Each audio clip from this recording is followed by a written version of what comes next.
Muy buenos días con todos. Les doy igual nuevamente la bienvenida a este tercer ciclo de conferencias organizados por la Escuela de Formación de Tecnólogos. Recordándoles de que su participación es importante dado que son temas bastante vinculados tanto a la parte práctica como también a temas nuevos que ustedes podrían también incursionar pues en lo posterior. Quisiera también recordarles que su participación en las conferencias, sobre todo en la mayoría de las conferencias, pues les permitirá acceder a un certificado que se les emitirá pues una vez que finalicen este ciclo de conferencias en este semestre. El día de hoy pues tenemos al ingeniero José Puyo, quien aquí nos va a ayudar con esta temática de diseño y simulación de un robot paralelo para la rehabilitación de rodilla. Considerando que este tema es un tema de investigación y donde ustedes también pueden ver esas oportunidades en el campo de la robótica, ¿sí? Esperando que sea un tema de interés y recordándoles que al final de la conferencia tendremos un tiempo de 10 minutos para el tema de preguntas. Ustedes pueden plantearlas directamente o si no también pueden escribirlas en el chat e iremos en el mismo orden como vayan generando las preguntas, solventándolas. Y pues al final también, por favor, antes de finalizar las conferencias, que me ayuden llenando una encuesta de satisfacción que se les enviará por el chat un link, un enlace para que ustedes puedan ayudarnos con esa encuesta, que es muy importante también para poder continuar con este tema de ciclo de conferencias. Quiero también dar la bienvenida a la ingeniera Armas, quien nos va a ayudar a la presentación de nuestro conferencista. Buenos días, chicos. Como dijo Alex, en esta ocasión nos va a ayudar el ingeniero José Luis Puyo King, quien estudió un poco de su formación académica, estudió ingeniería mecatrónica en la ESPE, luego estudió la maestría en robótica y mecatrónica en la POLI, en la Facultad de Mecánica. Luego se vinculó actualmente es estudiante de doctorado en la Universidad Politécnica de Valencia, en España. Además, también como su formación profesional, digamos, ha participado en proyectos de investigación. Uno de ellos es el proyecto PIMI 1504, que está relacionado con la construcción de un robot paralelo para la rehabilitación de rodilla y del cual, como, bueno, yo veo que están algunos de mis estudiantes, yo les he comentado que salieron varias tesis de maestría, una de ellas la mía y la de José Luis. Entonces, estuvimos vinculados en ese proyecto, de ese proyecto se ha obtenido específicamente, donde ha participado José Luis y yo, 2 publicaciones. Entonces doy paso a José Luis. José Luis, por favor, puedes empezar y te agradezco mucho tu colaboración. Hola chicos, muy buenas. Gracias por asistir. También gracias a Alex y a Elizabeth por invitarme. Denme unos segundos y les comparto mi pantalla.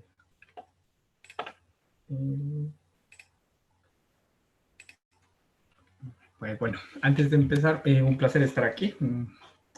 Muy buenas con todos chicos y vamos a ver un poco sobre el diseño y la simulación de un robot paralelo para la rehabilitación de rodilla. Entonces, empecemos viendo un poco los contenidos, chicos. En la introducción les voy a hablar un poco sobre las lesiones más comunes en el tobillo y en la rodilla, que son la causa o sea, el origen de por qué se generaron estas dos soluciones. Luego vamos a ver un poco de cómo se hace la rehabilitación convencional de los miembros inferiores. Luego vamos a ver ya la robótica aplicada a la rehabilitación clínica y más o menos los campos en donde podrían ustedes vincularse dentro de la robótica. Luego nos vamos a profundizar un poco más en la parte del robot paralelo. Vamos a ver en una primera parte la rehabilitación del tobillo, porque es la idea original desde donde partió la rehabilitación, el robot para rehabilitar rodillas. Y vamos a ver los movimientos naturales que debe tener el tobillo y un poco sobre el robot paralelo. Las partes constitutivas que serían la parte electrónica, el software y demás. Iremos viendo más o menos las áreas en las que ustedes podrían estar interesados. Y luego vamos a ver de la misma forma los movimientos naturales de la rodilla, cuántos grados de libertad tiene y demás, y cómo es que fue seleccionado el robot que tenemos ahora mismo. Bueno, empecemos un poco con las lesiones del miembro inferior. Frecuentemente las lesiones lo que hacen es limitar la movilidad del paciente, es decir, nosotros no podríamos eh, movernos de una forma cómoda ni habitual. Entre las más comunes se tiene la distensión de abducto, la distensión de músculo iliopsoas, la luxación de cadera y también están las lesiones agudas de la rodilla y las del tobillo. Nosotros vamos a centrarnos en las de tobillo y también las de rodilla. Entonces, empezando por las lesiones que se tienen en el tobillo. Como pueden ver en la imagen, la lesión más común es cuando el pie se troncha, como se dice comúnmente, y los tendones empiezan a tener un sobreesfuerzo, es decir, estos tendones que están diseñados para soportar cierta carga empiezan a extenderse en sobrecarga, es decir, les vamos a exigir más de lo que deberíamos. Entonces aquí se generan estas lesiones. Y en la rodilla las lesiones más comunes dentro de deportistas, de personas de actividad física baja, de cualquier índole, se genera en los ligamentos cruzados. Porque, como se puede ver en esta gráfica, esto es la articulación de la rodilla de forma habitual, o sea, normal. Y esto se podría ver se está visto desde frente y se podría ver cómo funciona como una rótula. Y luego vemos cuáles son las causas de la lesión, que aquí podemos ver que a veces hacemos un giro muy brusco, como cuando se juega fútbol, y se trata de hacer un giro muy brusco en los movimientos, y vemos cómo el ligamento cruzado, que está justo aquí, se separa de su eje, porque como vemos aquí, el ligamento cruzado está centrado y debería estar en esa posición, pero vemos aquí que se destiende y en ocasiones se rompe. Ahora, vamos a ver un poco de cómo se hace el diagnóstico de estas lesiones. De forma convencional, la diagnosis la hace un fisioterapeuta y la hace de una forma invasiva para el paciente. Por ejemplo, tenemos para la diagnosis del tobillo, tenemos el test de Kleiger, en donde lo que consiste es sujetar la base del pie, de la pantorrilla, y nosotros giramos más bien hacemos una rotación sobre el pie para hacer que los ligamentos del tobillo lleguen a su máximo esfuerzo. Entonces, como ustedes pueden ver aquí, esto es llevar al límite a los tendones. Y el principal problema que tenemos con este método de diagnosis manual es que para saber si el tendón está malo hay que romperlo. Es decir, que si ya el tendón tiene una lesión, digamos que podría ser muy grave y no tan exagerada para una cirugía. Si se aplica este test y está débil, podríamos terminar rompiendo el tendón y ya se convertiría en una lesión ya bastante grave y habría que operar. De la misma forma para la rodilla tenemos el test de Langemann, que lo que consiste básicamente es asegurarnos que la pantorrilla no puede salirse del eje. Lo que hacemos es sujetar el muslo del paciente y con la otra mano tratamos de tirar hacia afuera la rodilla. Otra vez pasa lo mismo. Si los tendones están bien, esto no se va a poder realizar. Pero si el tendón está ya lesionado o está a punto de lesionarse, aquí le terminaríamos haciendo un daño al paciente. Entonces, esas son las desventajas que tiene este tipo de diagnóstico, que para saber si el tendón está lesionado tenemos que lastimarlo aún más. Bueno, ahora vamos a ver en qué consiste la rehabilitación convencional. Lo que consiste la rehabilitación en general es hacer ejercicios específicos para estimular la plasticidad motora del paciente. Es decir, que poco a poco vamos haciendo que su movimiento vuelva a ser el mismo. Y los movimientos que se van a realizar dependen mucho del tipo de lesión. Aquí tenemos una figura de los movimientos que se hacen para rehabilitar el tobillo Y aquí uno de los ejercicios habituales para la rehabilitación de la rodilla. Bueno, aquí, como habíamos mencionado, se hace un hincapié en las desventajas bueno, de la rehabilitación más que la diagnosis. Aquí vamos a ver que las desventajas de la rehabilitación son que las sesiones de rehabilitación le toman mucho tiempo al fisioterapeuta, además de ser una carga laboral, porque piensen que los esfuerzos que tiene que hacer un fisioterapeuta son sobre su músculo, y si está recién operado o está recuperándose de una lesión, ustedes van a poner oposición a esos movimientos. Y otra desventaja es que no podemos cuantificar qué tanto avanza la recuperación del paciente.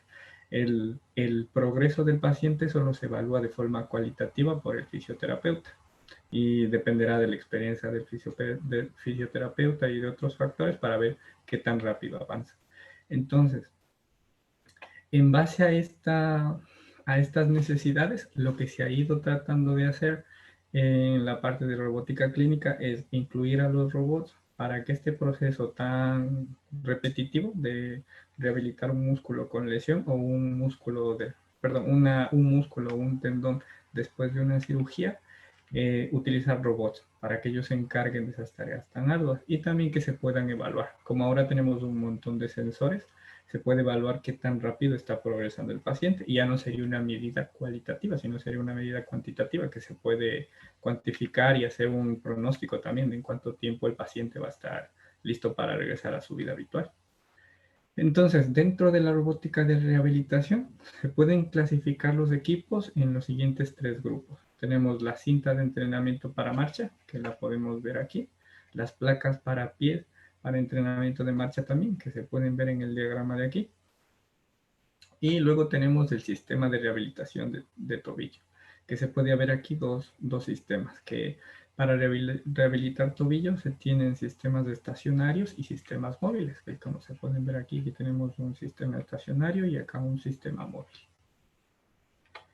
Bueno, ahora vamos a ver un par de ejemplos y veremos que estos equipos son bastante voluminosos, como se puede ver aquí. Aquí tenemos el Locomat System, que este fue diseñado para la rehabilitación de gente que ha perdido la movilidad en toda la pierna. Y se puede ver que el sujeto está suspendido en el aire mientras unos mecanismos le ayudan a tratar de recuperar su movilidad. El principal problema de estos equipos, tanto de Locomat como el de Loco Health Gait Trainer, es que son muy voluminosos, son muy costosos en su mantenimiento y necesitan que una persona experta esté con ellos a todo momento para que los supervise.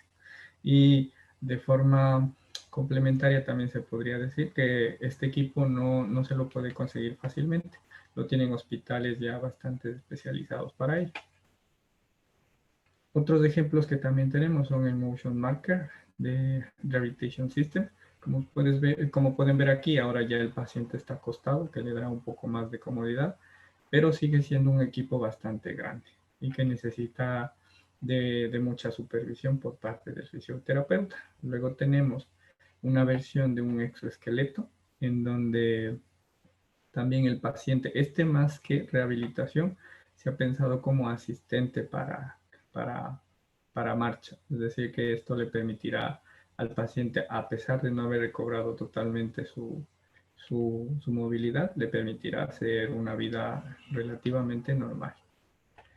Y bueno, luego empezamos a ver ya un poco sobre los robots paralelos, que son lo que nos interesa, porque ¿por qué se ha intentado introducir los robots paralelos dentro de la rehabilitación clínica? Bueno, se ha intentado introducirlos porque, como ustedes ven, tanto este rehabilitador de tobillo como este de entrenamiento de marcha son mucho más compactos y no necesitan de equipos muy sofisticados para ser implementados.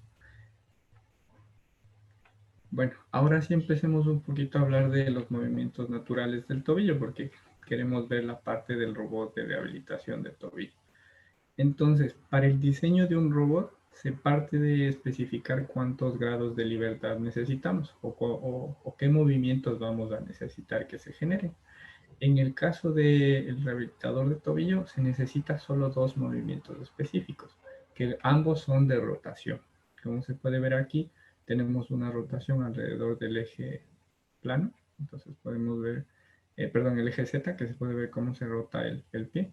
Luego tenemos aquí que esta se llama flexo-extensión de tobillo y tendríamos el segundo grado de libertad. Entonces, con estos dos movimientos ya un robot sería capaz de habilitar el tobillo. El problema está que, como pueden ver aquí, el paciente tiene que estar sentado y no todas las personas vamos a medir lo mismo. Entonces, el robot debería ser capaz de adaptarse en altura a la pierna que le pongamos. Entonces, hasta ahora tenemos 3 grados de libertad. Bueno, antes de ver qué robot se ha seleccionado para la rehabilitación de rodilla, vamos a ver un poco de qué es un robot paralelo. Quizás hayan escuchado de los robots tipo serie, que son robots de una sola cadena. Es decir, inician en la base y su efector final está al extremo del robot. Entonces, los robots paralelos se diferencian de ellos ya que no tenemos solo una cadena cinemática, tenemos varias cadenas y el efector final está unido de diferentes caminos hacia la plataforma base. Como aquí podemos ver, este sería el efector final en donde en nuestro caso vamos a colocar el pie y vemos que se conecta a la base por diferentes caminos. Entonces, ¿cuáles son las principales ventajas de analizar este tipo de robots y por qué se han escogido? La primera es que no todas sus articulaciones son activas.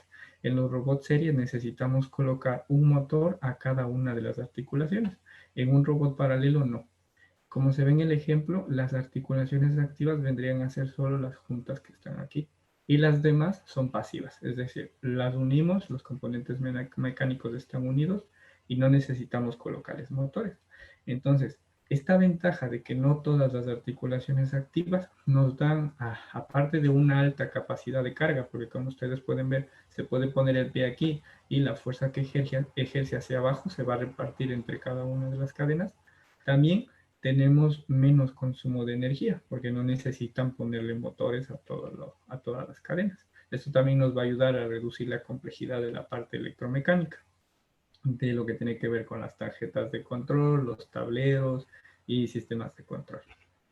Bueno, ahora vamos a ver las opciones que se analizaron para la rehabilitación del tobillo. Como habíamos visto inicialmente, aquí partimos de qué movimientos debe hacer el robot antes de seleccionar las topologías. Y como habíamos visto, tenemos para la rehabilitación 2 grados rotacionales, que volvemos a ver las imágenes que habíamos antes, la de flexo-extensión y la del giro. Pero nos falta el que habíamos hablado de adaptar la altura del robot para diferentes pacientes. Entonces tendríamos 3 grados de libertad. El inconveniente aquí es que vamos a tener 2 grados de rotación, que serían medidas angulares, y 1 de traslación, que sería la movilización de esta altura.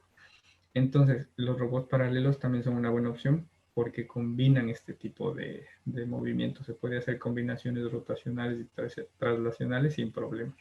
Y tendríamos 2 prototipos que se los voy a presentar a continuación.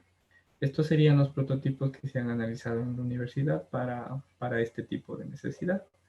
Tendríamos la primera versión que se llama 3RPS y la segunda que se llama 3PRS. Bueno, las personas quizás se empiecen a preguntar por qué estos nombres. Bueno, estos nombres se les da a partir de su cadena cinemática. Es decir, nosotros partimos de la base y vemos que está unido aquí por una junta de revolución y de ahí viene la sigla R. Acá vemos que tiene un actuador lineal que podría ser un pistón y como al ser una articulación prismática toma su sigla P. Y aquí tenemos una junta esférica y en inglés hay sphere, entonces tenemos la S. Y desde ahí provienen cada uno de sus nombres. Y aquí empezamos a ver las ventajas. Nosotros vemos que tenemos una articulación aquí, otra aquí y otra aquí. Pero para poder controlar el movimiento de esta plataforma no necesitamos motores en todas. Simplemente basta con poner un actuador aquí. Es decir, que el pistón, los 3 pistones tengan actuadores. Y las otras son ya juntas pasivas. Nos permiten ya tener menos motores. Y de la misma forma en este prototipo de acá. Luego de hacer varias pruebas, se ha determinado que la mejor opción es la versión 3PRS. ¿Por qué? Porque al estar colgada la plataforma, la gravedad nos ayuda a que se estabilice mejor que el de aquí y consume por lo tanto menos energía. Y se podrían ver las 2 versiones de los robots que se tienen en la universidad ya implementados.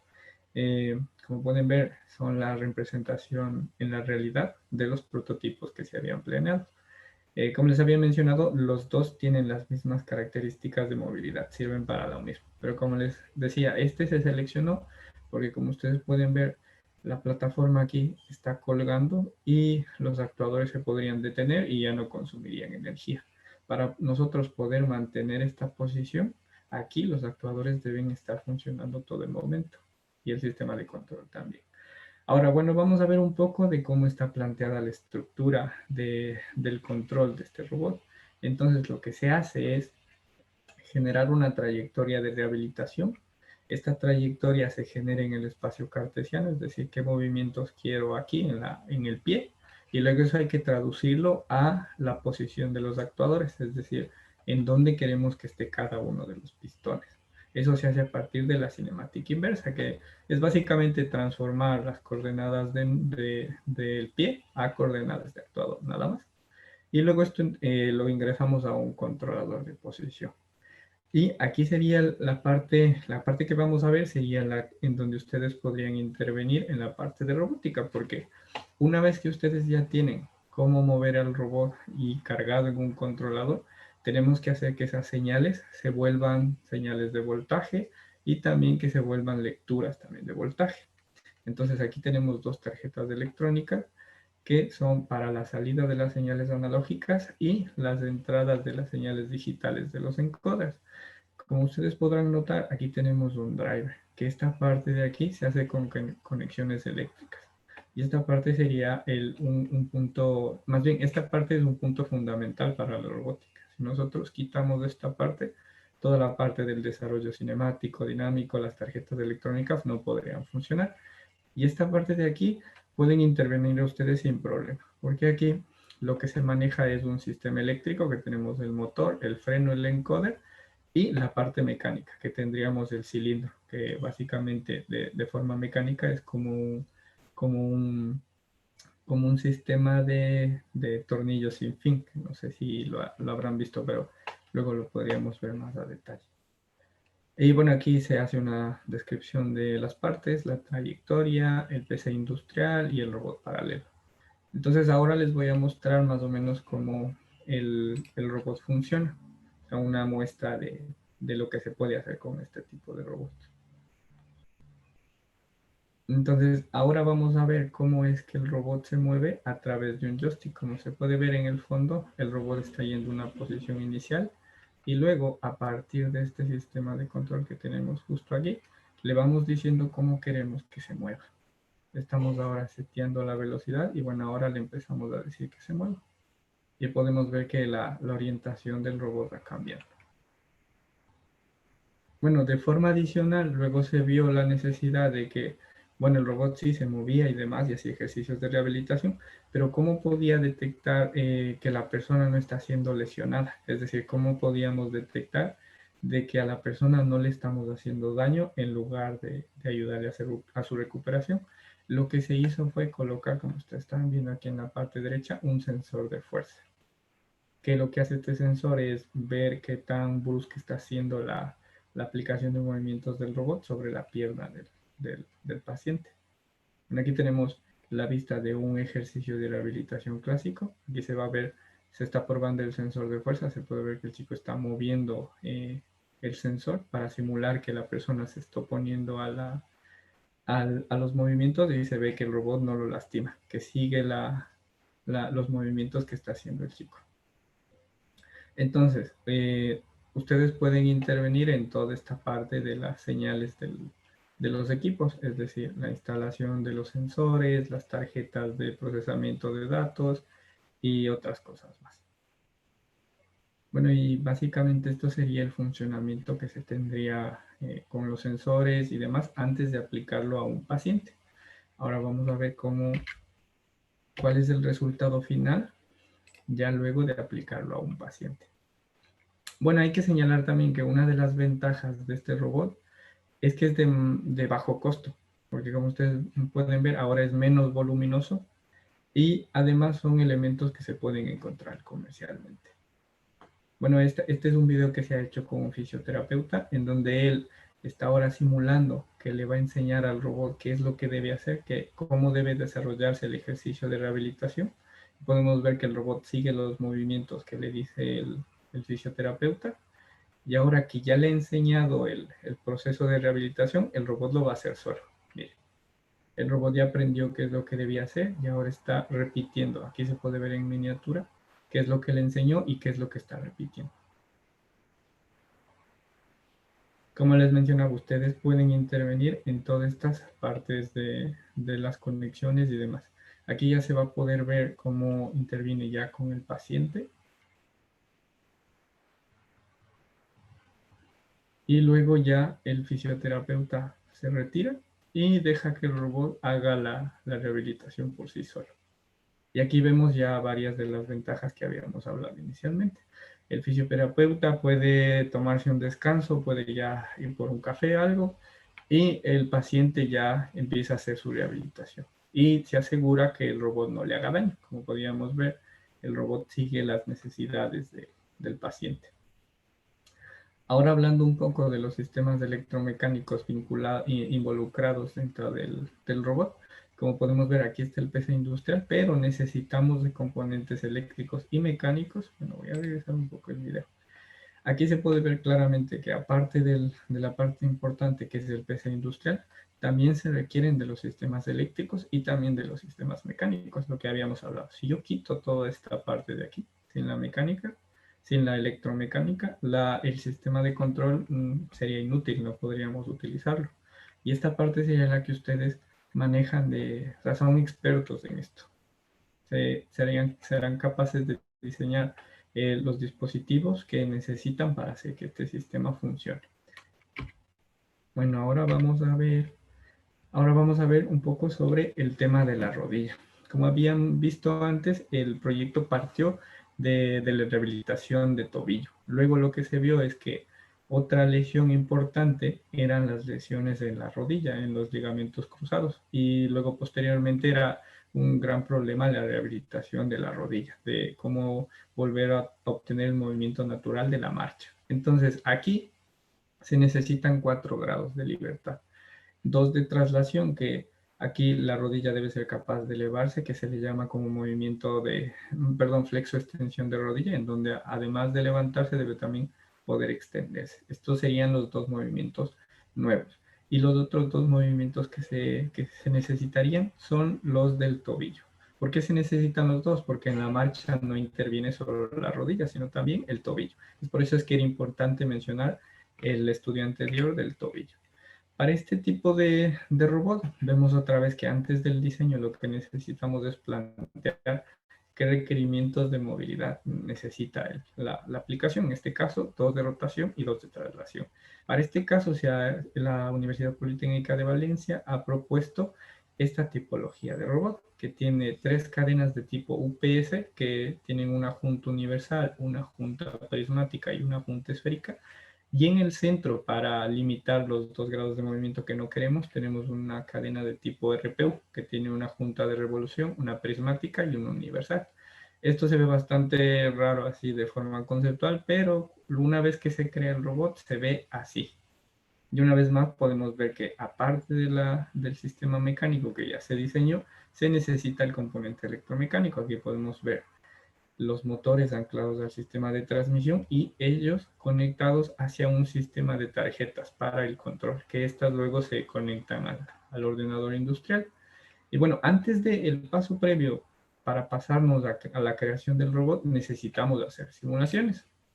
Entonces, aquí ustedes están viendo una simulación hecha con Adams y MATLAB, en donde se puede ver que el robot se está moviendo. Lo que se hizo fue ensamblar el robot en Adams y conectarlo a través de MATLAB y probar las trayectorias de rehabilitación para ver que el robot se mueve bien, y como pueden ver el movimiento es suave, bastante fluido y no hay nada raro en el diseño. Una vez que se completó esto, se pasó a la fabricación del robot. Y bueno, ahora lo que vamos a ver es qué se está manejando en este nuevo robot. Tenemos una estructura del sistema de control más parecida bastante al del tobillo. Como pueden ver, aquí se resuelve la cinemática inversa. Tenemos los equipos electromecánicos que hacen el control de los actuadores. Y al final tenemos una parte añadida que no tenía el del tobillo. Este robot tiene un ligero problema que ya lo veremos luego, que son las singularidades dentro de su espacio de trabajo, y lo que necesitamos saber es en qué posición está, y para ello tendríamos que colocar algún tipo de sensor para medir la traslación, las dos traslaciones y las rotaciones. Pero eso es bastante engorroso y complicado para este tipo de robot. Entonces lo que estamos usando actualmente son sistemas de fotogrametría que utilizan cámaras. Como se pueden ver aquí, estamos utilizando específicamente el sistema de OptiTrack, y a partir de esas cámaras y luego de hacer un suavizado de señales podemos saber en qué parte, o sea, en qué posición está el robot. Y este sistema tiene una precisión bastante alta, que se puede tener errores de menos de 1 milímetro. Entonces, como ustedes pueden ver, la parte azul que está remarcada sería la posición a la que yo quiero que vaya, que esa es la posición que le entró, y la parte que está difuminada en la parte de atrás, que no sé si la notan, es la posición real que alcanzó el robot paralelo. Entonces, se puede ver que inicia aquí y le falta un poquito para poder llegar a la posición que se desea. Bueno, otra vez tenemos la descripción de las partes, dónde están las trayectorias, dónde está el PC industrial, dónde está el robot y dónde están los sistemas de medición. Vamos a ver un poco de una trayectoria que se ha hecho ya en el robot paralelo para los movimientos. Entonces, como ustedes pueden ver, aquí está el robot, aquí está, regresemos un poquito. Aquí. Aquí podemos ver que tenemos al robot y aquí tenemos a las cámaras midiendo su posición. Entonces, estas cámaras detectan luz infrarroja. Entonces, lo que necesitamos hacer es que algo del robot refleje esa luz infrarroja, y se han colocado unos marcadores que tienen un recubrimiento especial y hacen que las cámaras los puedan ver. Y con eso no nos afectan los demás elementos que también podrían tener un brillo, pero como solo buscamos el infrarrojo, se centrará en esos puntos. Y ahora vamos a ver un ejercicio que las primeras pruebas que se realizaron con este tipo de robot. Y una vez más entra la simulación previo al ensamble real. Como pueden ver, aquí se generó una vista bastante simplificada del robot, y esta vista se hizo antes de pasar a la realidad y luego se compara con el movimiento real del robot. Y como se puede ver, el comportamiento es similar.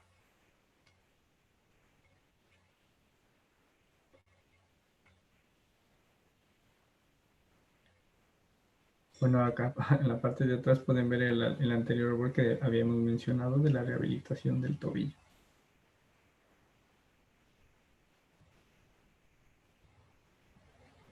Y podemos ver que termina el proceso de rehabilitación sin ningún problema.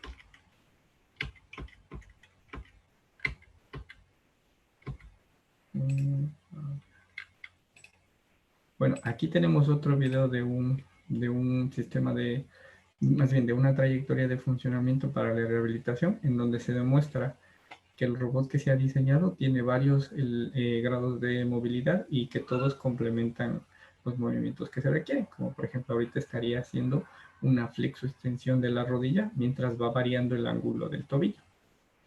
Y una vez más, aquí vemos que el sistema mecánico convive con la parte eléctrica y luego la parte electrónica, que bueno, en este caso no se le ha enmarcado porque sería solo el robot industrial.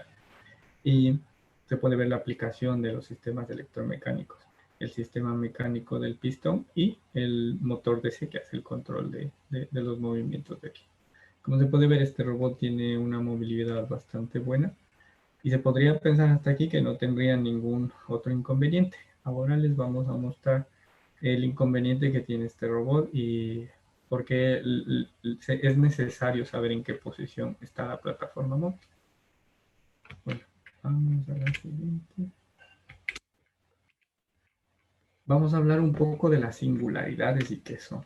Como podríamos ver, este robot se mueve bastante fluido y bastante bien, se podría pensar, pero dentro de los robots paralelos hay dos tipos de singularidades. Las singularidades básicamente son puntos a donde el robot no debe ir porque no se puede mover ahí. En robots de tipo serie, que son solo una cadena, podríamos ver que esta sería un robot tipo serie, solo la cadena de aquí. El problema está que cuando se estira totalmente ya no se puede mover. Es decir, si yo quiero que llegue hasta aquí, no podrá moverse. Es como cuando ustedes quieren alcanzar algo sobre su armario o sobre algo muy alto. Si la altura ya no nos da, no podemos llegar. Es lo mismo con el robot serie. Este sería un tipo de singularidad que se aplica también para el robot paralelo, es decir, se migra del robot serial al robot paralelo este tipo de singularidad. Pero el robot paralelo tiene otra característica muy especial, que tiene una singularidad en donde no es que no pueda llegar al punto, sino que los actuadores, como habíamos visto, en este caso solo tenemos dos articulaciones actuadas y las demás son pasivas. Nosotros, si queremos mantener este punto, bloquearíamos el movimiento de estos dos motores, es decir, pararíamos los motores y esperaríamos que este movimiento marcado en rojo no se dé, pero esa es la peculiaridad. En esta posición, si nosotros ponemos aquí un pie o ponemos una fuerza externa o nosotros con la mano intentamos moverlo, el robot se va a mover, pero es porque está en una singularidad de tipo 2, es decir, a pesar de que nosotros detenemos los actuadores, el robot sigue teniendo movilidad. Ahora vamos a ver eso de forma real. Cómo es que se ve en el robot real.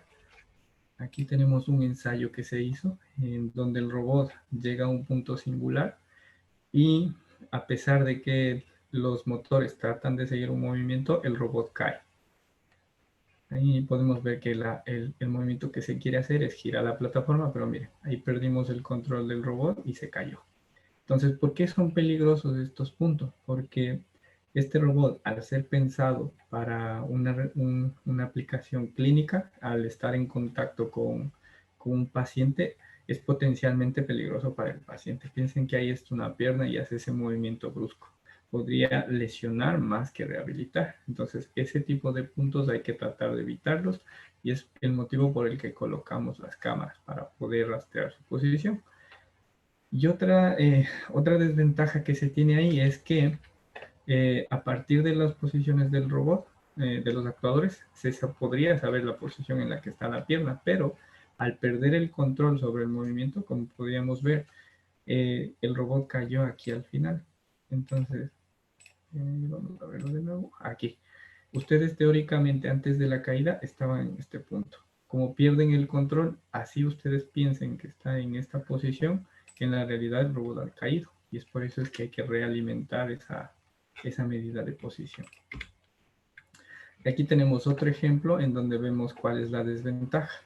Aquí estamos en posiciones singulares y miren, con una aplicación muy pequeña de fuerza, que se puede ver que con 2 dedos nada más, bueno, ahí pueden verlo, solo con la aplicación de una fuerza pequeña, el robot no es capaz de mantener su posición. Y esos serían ejemplos de el por qué hay que tener mucho cuidado con los robots paralelos en este tipo de singularidades.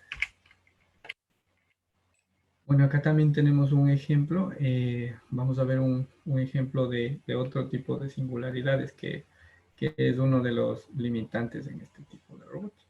Como se puede ver, el robot tiene una movilidad bastante buena. O sea, es bastante suave la acción, se pueden controlar los movimientos y demás, excepto cuando llega estos tipos de puntos. Entonces, lo que ahora actualmente se está buscando es desarrollar controles que puedan detectar estos puntos y evadirlos. Como se puede ver ahí, se aplica una fuerza externa y el robot no puede oponerse, se mueve. Y aquí no estarían dañando el robot ni nada, pero piensen que podría estar un paciente ahí y podrían lastimar. Así que es por eso que hemos tratado de integrar sistemas de medición para combatir este tipo de puntos no deseados.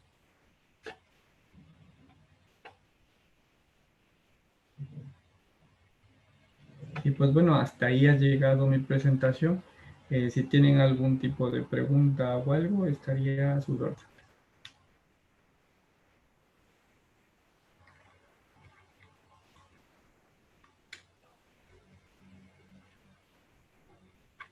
Listo, las preguntas nos pueden escribir al chat o pueden activar su micrófono e indicarnos si tienen alguna duda.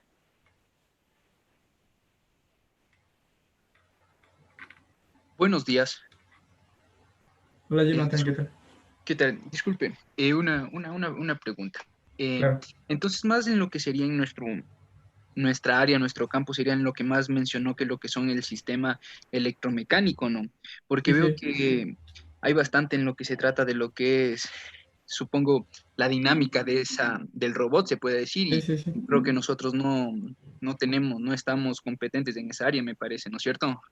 Bueno, no tanto que no competentes, yo creo que tendrán las competencias que necesitan para involucrarse ahí. Lo que sí es que les costará un poco más al inicio, al enterarse de cómo está hecho el sistema mecánico y demás. Pero al tener partes de electricidad y mecánica, no les Claro, costará mucho entender la idea general. sí, es súper un robot súper genial. También la parametrización en MATLAB también, ¿no? Súper, súper chévere. Sí, Eso sí, era más mi consulta, entonces, sí, pero es lo que qué les genial comentaba. Yo me eso, saber centré en que, los puntos fuertes en donde se pueden intervenir, pero eso no les limita a quedarse ahí. Al ser electromecánicos, es más bien una ventaja. Conocen de dos mundos las partes más importantes. Luego ya el detalle se va desarrollando poco a poco conforme tengan el problema y la aplicación. claro, claro. No, no, súper bien, estaba súper entendible la presentación igual. Aunque realmente el, el diseño fue lo que también me llamó bastante la atención. Jamás había visto un robot con ese diseño. Supongo también fue estudiado para crear ese diseño, ¿no es cierto? Sí, básicamente el robot que les acabo de presentar de 4 grados de libertad, ese no se tiene actualmente en el mercado, ese es exclusivo de la universidad y están trabajando para patentarlo, pero ahora mismo no podrías encontrar esto comercialmente. Oh, listo. Genial. Muchas gracias. Sí. ¿Alguna otra pregunta, chicos?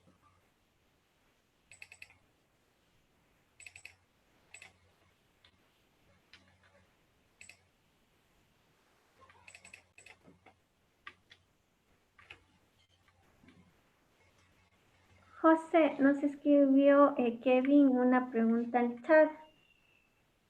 Dice, ¿cuáles son las dimensiones de cada una de las máquinas? Las dimensiones, bueno, no te podría dar una dimensión exacta porque no la hemos medido en volumen. Pero así, haciendo una estimación inicial, yo diría que el robot en altura no rebasa 1 metro 25 centímetros, y de ancho y largo no rebasará 1 metro. Es decir, como puedes más o menos darte una idea, es bastante compacto. Y también es bastante ligero, porque cuando se hacen las pruebas en el laboratorio, yo lo muevo simplemente, solo una persona es necesario para moverlo más bien. Yo tiro de él y se mueve, no es voluminoso. Ya. Y dice, ¿y si ya se aplicaron uno de estos robots en pacientes, cuál sería el tiempo estimado de recuperación? Bueno, el tiempo de recuperación, eso es lo que se está trabajando ahora para hacer una aplicación de cuantificar todo eso. Y, o sea, la cuantificación aún no se ha hecho, pero al aplicarle a pacientes sí, como pudieron ver el robot del tobillo ya se ha aplicado a pacientes de todo tipo. Y lo que está faltando es la aplicación para cuantificar qué tan rápido se recuperaría. Lo del robot de rodilla, ese todavía aún no se ha probado en pacientes porque estamos trabajando en el detalle de las singularidades. Sí, y bueno, también eso debe depender del daño que tenga en la Sí, sí, rodilla o en el tobillo, ¿no es cierto? sí, depende mucho de eso y es lo que les comentaba, están trabajando de cuantificar esos daños y el tiempo de recuperación, que eso hasta la fecha se hace de forma, en base a la experiencia del fisioterapeuta. Si el fisioterapeuta te dice que vas a estar listo para correr y demás en 5 meses, son esos 5 meses porque es su experiencia y es más o menos como él te evalúa que vas avanzando.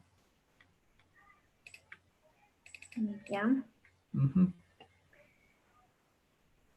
¿Alguien tiene alguna otra pregunta, chicos?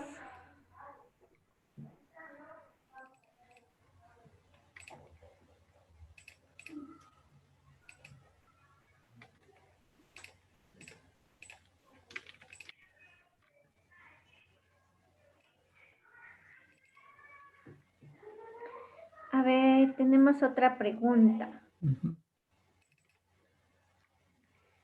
Javier pregunta si el costo para las rehabilitaciones sería igual o mayor a diferencia de las rehabilitaciones sin robots.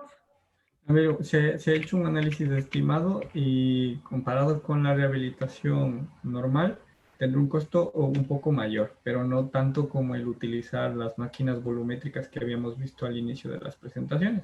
Como ustedes podrán haber visto, estos robots son creados con componentes electrónicos mucho más accesibles, que no han sido diseñados específicamente para un robot enorme. Entonces sí, serían un poco más caros que la rehabilitación normal, pero no mucho más allá. Es decir, no se triplicaría el precio. Ya. ¿Alguna otra pregunta, chicos? ¿Quién pueden activar su micrófono o escríbame en el chat, ya?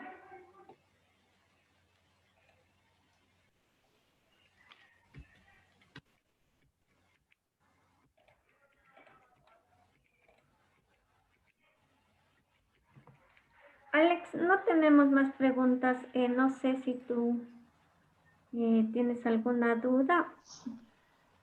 Bien, primero pues agradeciendo la presentación de José, pues ha sido bastante interesante pues ver los trabajos que se están desarrollando justamente para esta área de rehabilitación en conjunto con el uso de la robótica.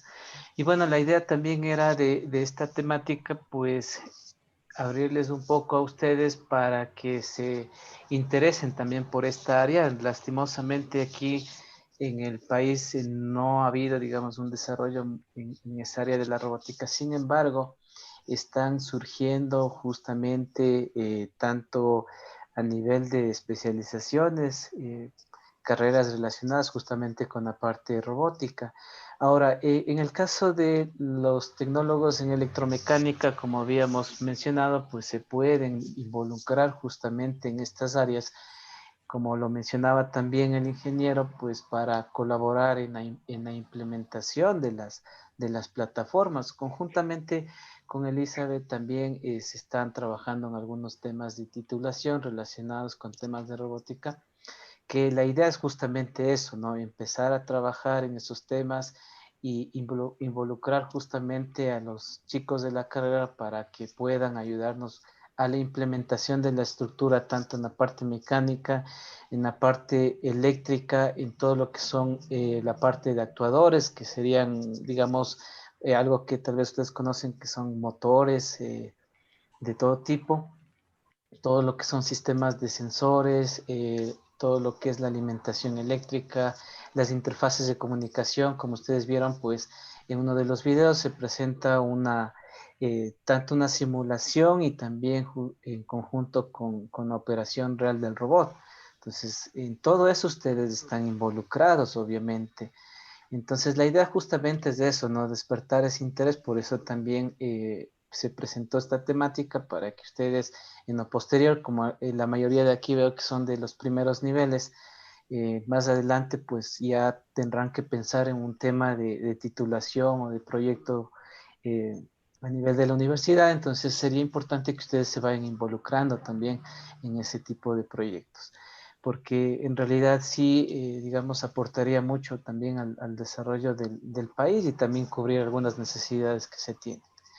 Bien, creo que hay una pregunta ahí, no sé si Eli nos ayudas. Ya, hay una pregunta de Pablo Arias. Dice, ¿qué otro tipo de aplicaciones tendrían los robots paralelos dentro del área de la rehabilitación?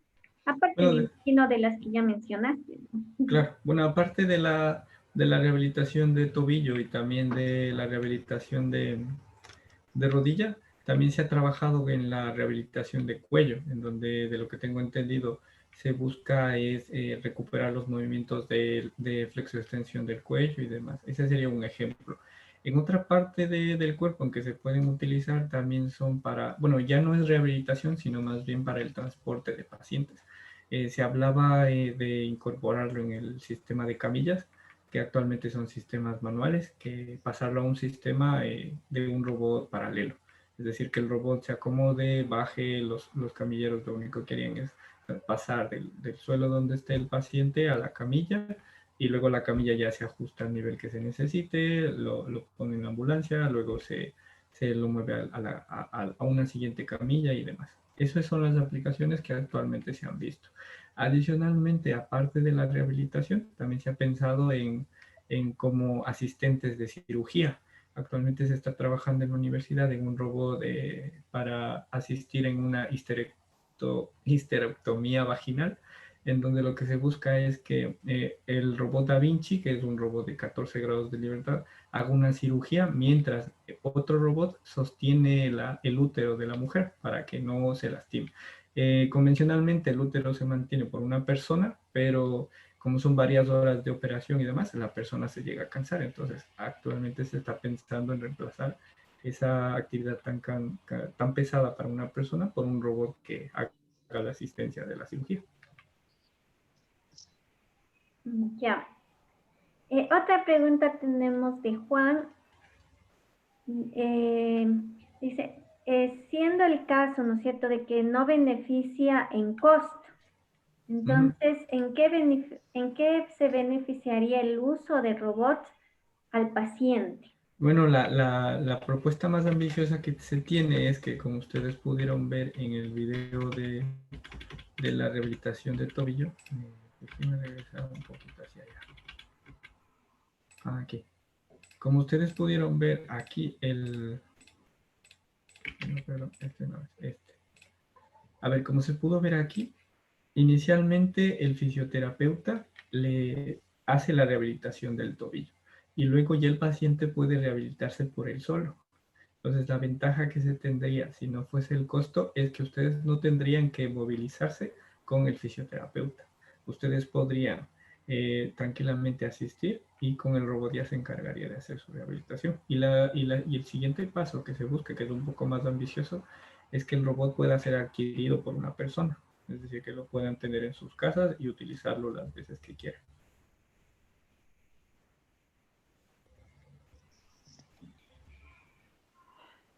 Veamos. Gracias, José. No tenemos ya más preguntas en el chat. Bien, entonces pues agradecemos nuevamente pues a la participación del ingeniero José por la explicación y hablar de estos temas que son de bastante interés.